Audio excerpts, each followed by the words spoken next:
అందరికీ నమస్కారం అండి. మాస శివరాత్రి సందర్భంగా దాని యొక్క విశిష్టత గురించి తెలుసుకుందాము.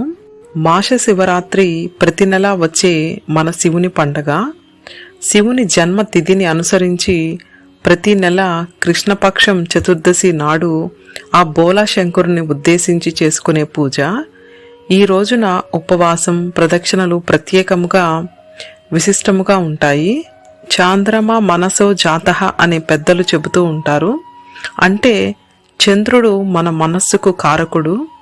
చంద్రుడు క్షీణదశలో ఉన్నప్పుడు కేతువు ప్రభావం ఎక్కువగా ఉంటుందని, కోపం, చికాకు, దుడుకుతనం, జీర్ణశక్తి మందగించడం, నిర్ణయాలు తీసుకునే సామర్థ్యం లోపించుట ఇలాంటివి తలెత్తే సమయమని, అందుకే ఆ చంద్రుడిని తలపై పెట్టుకున్న వానిని శరణు వేడుతాము.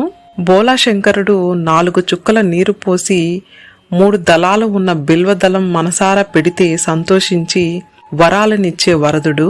కష్టపడి ఏ పూజ చేయవలసిన పని లేదు. ఏవేవో వస్తువులు సేకరించి పెట్టుకోవాల్సిన పని లేదు. జీవయాత్ర చాలించిన జీవుని అందరూ వదిలేసినా కూడా నేనున్నాను నీకు తోడు అంటూ శ్మశానంలో సదా నివసిస్తూ ఉండే మార్గబంధువు.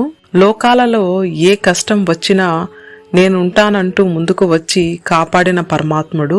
అధికార గర్వంతో దుర్వాస మహర్షిని అవమానించిన దేవేంద్రుడు ఆ మహానుభావుని శాపం కారణంగా తన సమస్త సంపదలు సముద్రం పాలవ్వడం చూస్తూ ఉండిపోయాడు.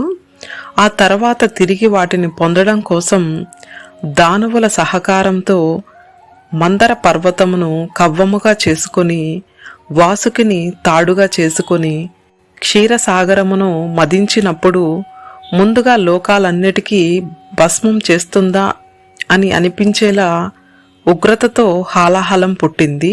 దేవతలంతా వెళ్లి ఆ తండ్రిని మొరపెట్టుకోగా ఆయన సభిప్రాయంగా తన ఇల్లాలైన సర్వమంగళాదేవి వైపు చూడగా అలా అమ్మవారి అనుమతి తీసుకొని ఆ లోకదారుడు ఆ కాలకూట విషాన్ని తాను స్వీకరించి లోకాలను కాపాడాడు.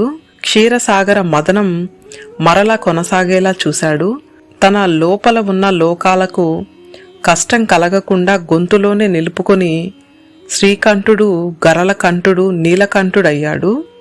ఇంటి పెద్దను శివునితో పోలుస్తారు.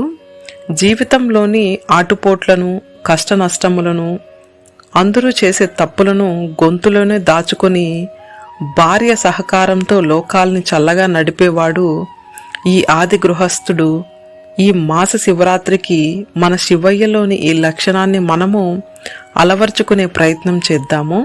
జీవనాన్ని సఫలం చేసుకుందామని, ఆ శివుని యొక్క ఆశీస్సులు అందరూ పొంది తరిద్దామని. ఓం నమః శివాయ.